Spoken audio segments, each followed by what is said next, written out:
क्या था ऑपरेशन पोलो? भारतीय सेना ने क्यों की थी हैदराबाद पर चढ़ाई? हैदराबाद कैसे बना था भारत का हिस्सा? ऑपरेशन पोलो।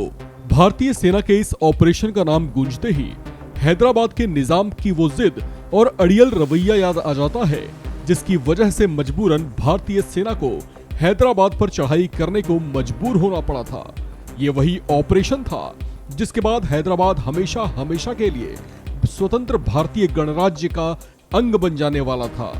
तारीख थी 13 सितंबर साल 1948, जब भारतीय सेना ने ऑपरेशन पोलो को अंजाम दिया था। इस ऑपरेशन का नाम भले ही पोलो के खेल पर रखा गया था, लेकिन खेल से इसका कोई वास्ता नहीं था, बल्कि ये भारत में हैदराबाद के विलय के लिए चलाया गया आर्मी का ऑपरेशन था। ये वो ऑपरेशन था जिसे अंजाम भारतीय क्षेत्र के दक्षिणी हिस्से में दिया जा रहा था, लेकिन हैदराबाद की निजामशाही पर भारतीय चोट की तड़प दूर पाकिस्तान में महसूस की जा रही थी।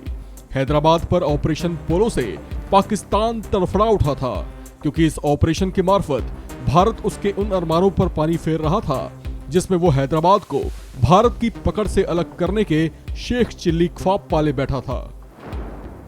ये वो दौर था जब हैदराबाद की अपनी सेना, रेल और डाक सेवा भी हुआ करती थी। आबादी और ग्रोस नेशनल प्रोडक्ट के मामले में हैदराबाद भारत का सबसे बड़ा राजघराना था। ऐसे में पाकिस्तान के कायदे आजम जिन्ना ने एड़ी चोटी का जोर लगा दिया था कि किसी भी सूरत में हैदराबाद भारत का अंग ना बन जाए। कहा जाता है कि हैदराबाद के निजाम ने उस समय पाकिस्तान को इस बात के लिए बहुत पैसे भी दिए थे ताकि हैदराबाद को भारत का हिस्सा बनने से बचाया जा सके।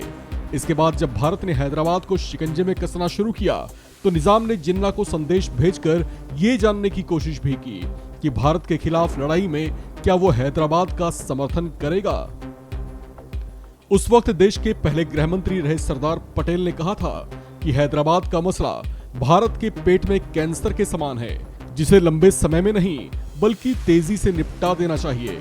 इसी बीच पटेल ने गुप्त तरीके से योजना को अंजाम देते हुए भारतीय सेना को हैदराबाद भेज दिया। नेहरू और राजगोपालाचारी को इसकी जानकारी मिली तो वे चिंता में पड़ गए।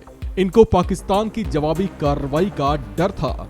हैदराबाद में पोलो के 17 मैदान होने की वजह से इसे ऑपरेशन पोलो का नाम दिया गया था। भारतीय सेना की कार्रवाई हैदराबाद में 5 दिनों तक चली। इसमें 1373 रज़कारे मारे गए।